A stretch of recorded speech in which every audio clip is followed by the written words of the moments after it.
Now, I love our producer, Joe Frizo, who is pulling double duty today, really triple duty downstairs and behind the scenes, technical directing the show, producing the show on the fly. But the headline for this next graphic, brother, you can't be putting this stuff on live national television. Pats pull out. The Patriots out of the running for the Brandon Aiyuk sweepstakes. They were involved in perhaps trade pursuits for the disgruntled wide receiver in San Francisco, one of the rumored teams that was in the running to maybe trade for Brandon Aiyuk. They had conversations with San Francisco, according to ESPN's Adam Schefter, but now no longer in the running to trade for Brandon Aiyuk. What do you make of this situation, DRS?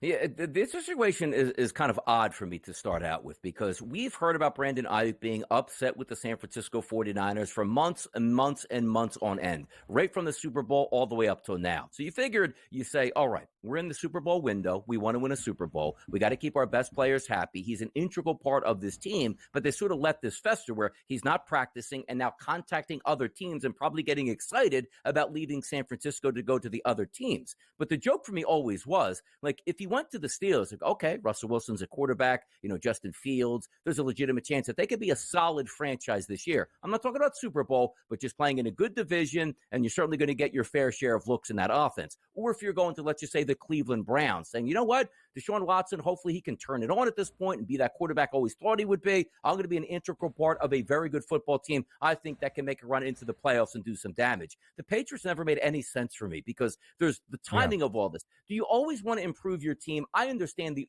easy answer is yes, but the timing of when you want to improve your team. If you're looking at the Patriots this year, and let's just say, and it could still happen where they maybe jump into the process, Ben. Let's just say in 45 minutes, Brandon Aiyuk got traded to the Patriots. We'd break the news and I'd go, their win total is the same. They stink. I mean, it's just, it doesn't make any difference. But he could be a difference maker in Pittsburgh and a difference maker, obviously, if he was going to the Cleveland Browns. So when I see, like, Brandon Aiyuk's availability doesn't look like he's going to be with the New England Patriots, I don't understand why they were in on this. They should just be tanking this season once again, building up those assets, saving their money for when they believe they can start to be a competitor in the AFC East. Right. That's when you go out and get these legitimate players. You're always looking for better players. Again, I understand that. I just never thought it made any sense whatsoever, Aiyuk to the Patriots.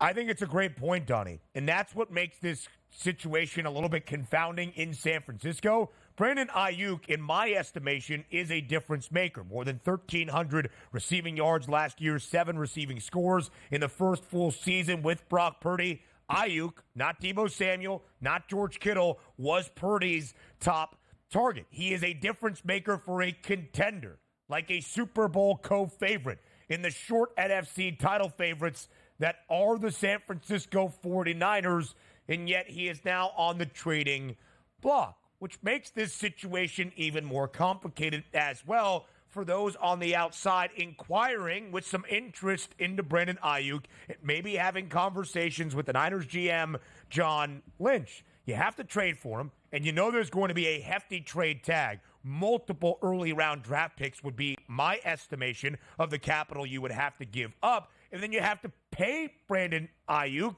because that's the whole reason they're in this spot in the first place in San Francisco. I'm still not sure he is going to be traded because the asking price might be too much for what has to be dealt and then what has to be given up in terms of a new contract for Brandon Aiyuk on the other side. Elsewhere, DRS, yesterday in the NFL, I found it somewhat surprising that Dave Canales announced that Bryce Young will not play in the preseason opener for Carolina on Thursday night against the New England Patriots. It was a 4.5-point spread. It is now nearly a touchdown in favor of the Pats in one of the 2 games tomorrow to start off in full week number 1 of the preseason. Were you surprised by the decision in Carolina to hold Bryce Young out of the first preseason game? No, not necessarily, because different coaching staffs have different opinions on what they're getting out of the preseason. And also keep in mind, it's not just your young quarterback playing. We have to understand this notion of, let's send them out there for a quarter with, a left tackle that's not going to make the football team past another 2 weeks at this point. That means your entire starters, wide receivers, tight ends, running backs, and offensive linemen must be out there with your franchise guy. And maybe they're just bringing guys along. And also keep in mind, I'm not following like the day-to-day operations for the Panthers. Maybe, Ben, they have one or two starters nicked up on that offensive line that they want to give extra time for. You can't just plug in guys that aren't expected to play with your franchise guy. One blown assignment could end your entire season. So I don't have any issues that he's not going to play. In a perfect world, sure, you'd like to see him play. New coaching staff, new offensive scheme here. Didn't play all that well last year. Get him as many reps as possible. We understand that, but that's just not the life now in the NFL this day and age. The one thing you can never, ever, let's just say if one team we're going to play all our guys in the preseason, you lose 2 or 3 starters. That coach is never going to survive that season for doing it. You can never have too much caution. If the coach wants to be cautious in the preseason, I don't mind him doing it, Ben. Risk of injury is always there, and I think your point is sound. We had the same conversation for the Hall of Fame game and the will he, won't he, Caleb Williams play. It's not just the quarterback out there with a guy that might not make the roster as his center or wide receiver. It's the entire first-team offense. But I would have expected for a 2-15 football team last year where their prized possession in the number 1 overall pick, Bryce Young, had an abysmal rookie campaign to try to gain that experience even early on in the preseason. I was a little bit surprised by the move out of Dave Canales because Bryce Young threw for more than 250 yards once last year. It was week 16 against the Packers, 312 yards, 2 touchdowns, 0 INTs. But he had 11 TDs to 10 interceptions, only 2,877 passing yards. Put that into comparison for year number 2 for Bryce Young. Here are his season-long props. 3,200 and a hook, 17 and a half passing touchdowns. There needs to be improvement, as the graphic indicates. Yes, and also I think there will be improvement. Also, you can take some solace where Dave Canales just came from in Tampa Bay, resurrecting Baker Mayfield's career. It's sort of the perfect sort of scenario that you would like from your new head coach, saying, hey, look, I just did it before, I can do it again. And I don't know how much resurrecting we need. We watched him in college. He was phenomenal. It was shockingly how bad it was last year, but sometimes you are a product of your environment, and hopefully that environment is better this year. It was unstable in Charlotte last year. We'll see about 2024. More around the NFL next. Some interesting initial quarterback depth charts released yesterday around the National Football League that involved 2 of the 6 rookie quarterbacks taken in the top 12 of the 2024 NFL Draft. We start in Minneapolis with the Vikings. Sam Darnold, who was listed as the starter following the offseason program in Minnesota by head coach Kevin O'Connell. In the first depth chart of preseason, Sam Darnold remains the starter. The 10th overall pick, the rookie out of Michigan, J.J. McCarthy, his backup. This was really the true surprise in Denver. Bo Nix, not even the backup. He's listed as the 3rd-string QB behind both Zach Wilson and the number 1 quarterback, Jarrett Stidham. DRS, the caption of that graphic that you saw on your screen was, does it matter at this stage of training camp before week number 1 fully gets underway in the preseason? So answer the question, does it matter? 100% it does. It matters to me, and I understand what coaches do and some of the mind games that they like to play, and you got to earn your position, and I don't care where, you always like these ones, Ben. I don't care where you were drafted, the best man will play. That's not how sports works here. You draft a guy in the first round, he's expected to be out there. Otherwise, your general manager will probably fire you for embarrassing him and vice versa, the opposite direction. But let's also take place here. Sometimes you say to yourself, oh, this depth chart is interesting. Well, how about when Aaron Rodgers gets drafted to the Green Bay Packers, but Brett Favre is ahead of him? Hey, by the way, Favre's first on the depth chart. Of course, that's going to make sense. And the same thing with Green Bay did. You go out and get Love as a draft pick as a quarterback high, and you don't play. Oh, why is he only the 2nd quarterback? Well, Aaron Rodgers is above him. Let's take a look at some of these depth charts of how they're playing out. Like Sam Darnold has been kicked around. I'm not saying he's not an NFL quarterback at heart, because he is. Drafted high, teams still think he has some talent. They're going to give him a chance. But Minnesota isn't one of those football teams that we look at like the New England Patriots that goes, do we want to kill this kid out here because he has no weapons, no talent in the division? He is going to get pasted the first 7-8 games of the season.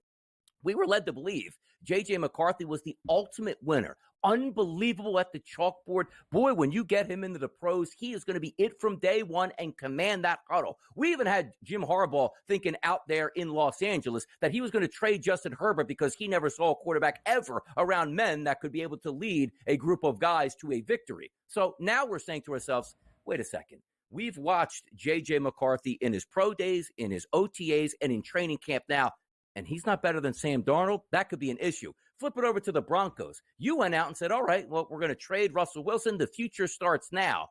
The future is going to be Jarrett Stidham over Zach Wilson. Now, I understand it's a depth chart. We haven't seen any preseason. This could change here. But why are you doing this? Because typically myself, I've seen it at every level of sports, professional, college, and high school. You know what typically happens on the first day of practice? The coach has the football and goes, you are my starter in front of the team, flips him the football and says, lead this team. And you set the tone from day one. Players around camp understand how well these guys play in camp, who deserves the start. But if you are going to be the leader of men and be the franchise quarterback to be drafted in round number 1 and be behind Zach Wilson and Jarrett Stidham, I don't know what Sean Payton is doing at this point. So worse here in Denver than Minnesota for me. I don't understand. Yeah. You get drafted round number 1 on a decent football team, you better be the starter day number 1 in OTAs. If not, I'm questioning the general manager and the head coach. And if I'm an owner, I'm saying, I don't know if I have the right guys in place. If you just sold me on the franchise guy that can't beat out mediocre bums at this point. They signed Sam Darnold, that was the Vikings, to a 1-year, $10 million deal this offseason. All right, there's some investment. Maybe it's a 50-50 shot that J.J. McCarthy is the Week 1 starter when Minnesota travels to MetLife to take on the Giants. The Vikes right now a slight favorite. But you would think in that offensive situation with Kevin O'Connell as the head coach and now Aaron Jones in the backfield and the happy Justin Jefferson and T.J. Hawkinson. We'll see about the status of Jordan Addison following the off-the-field DUI arrest earlier this offseason. It would be a good place for the guy that has a proven pedigree in winning, but not necessarily in production. Not the case as of this moment. The shocking one to me, though, DRS, is in the Mile High City. There were 3 quarterbacks after the NFL draft when the season-long passing yards props were available. 3 rookie QBs taken in the top 6 that had a passing yards prop. Caleb Williams, Jaden Daniels, and Bo Nix. Now with Bo Nix listed as 3rd-string quarterback, the passing yards prop is off the board. It is gone. Bo Nix is still listed as the starting favorite at -162 on the FanDuel Sportsbook, but the passing yards prop is gone. There was a literal market move based on the depth chart being released in Denver. Very confusing to me.